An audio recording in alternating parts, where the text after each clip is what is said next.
cheating in sports, and it just seems like it's getting ridiculous now. I'm following boxing now. I love boxing. And we had this revelation when Antonio Margarito fights Shane Mosley that Margarito puts plaster in his gloves. And we don't know the whole thing on this. I don't think the commission has ruled on this, what exactly. I know they suspended Margarito and his trainer, but we haven't got a final determination on what's going to happen there. But, that's one form of cheating. But the other form of cheating that we're seeing, and it's prevalent, and I don't think we've even scratched the surface, is this thing about performance-enhancing drugs, steroids, and things of that nature. And we just had another revelation that Alex Rodriguez, who in 2003 was playing for the Texas Rangers and won the MVP that year, they say that he tested positive for steroids that year. And my question to Major League Baseball and to Bud Selig is, why are we just now finding this out? What is the secrecy?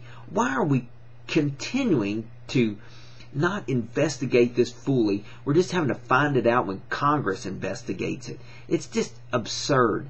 And if Major League Baseball is going to clean its act up, they got to get in there and they got to investigate things like this. And if it did happen, well, they need to put an asterisk by these records that were broken, and then they need to take away, yes, I said take away, I don't care if it's 2003 or what, they need to take away MVP awards for people that do that sort of thing and have these great records, get all these people applauding them, and they get these multi-million-dollar contracts, and it's all a fraud. It's ridiculous, man, and we've got to put a stop to it. The Major League Baseball's got to put a stop to it.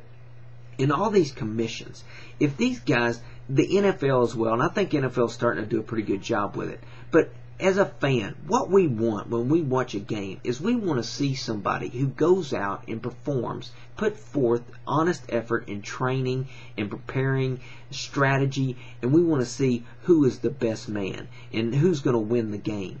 But we do not want to see somebody who is aided by drugs. It's just crazy, and it makes everything, it undermines everything that we've seen in the past years.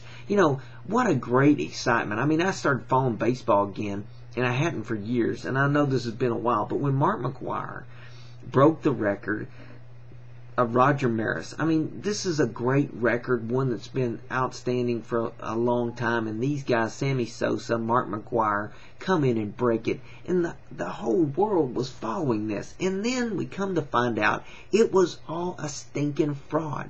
And this has got to stop if we are going to have sports in this country that we can believe in.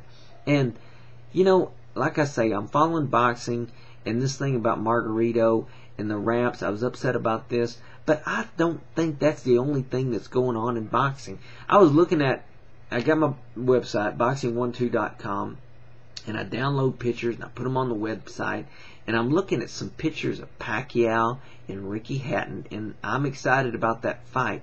But I started downloading some pictures, and I look at some pictures of Pacquiao, and he's on the weigh-in. I think it was before the De La Hoya fight, and he's doing this number, and he's gotten up to 140 pounds. He's jumped 4 weight classes, and there is not an ounce of fat on this guy.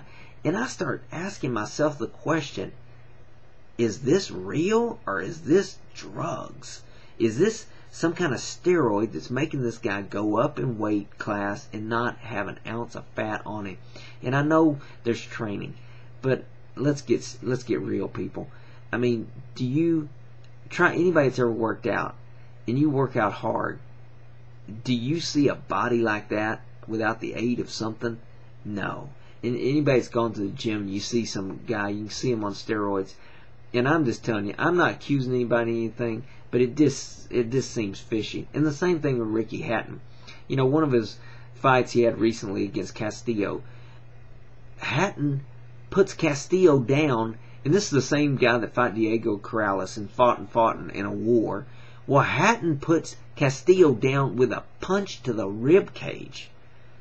And I'm looking at that, and then I'm looking at the picture of Hatton and his body all puffed up and no fat, and I'm saying to myself, man, something does not seem right. And I hope I'm wrong. I hope I'm wrong about that. But we got this fight coming up, and I hate it when I'm sitting there asking myself, is this a real fight, or is somebody doing something they're not supposed to be doing.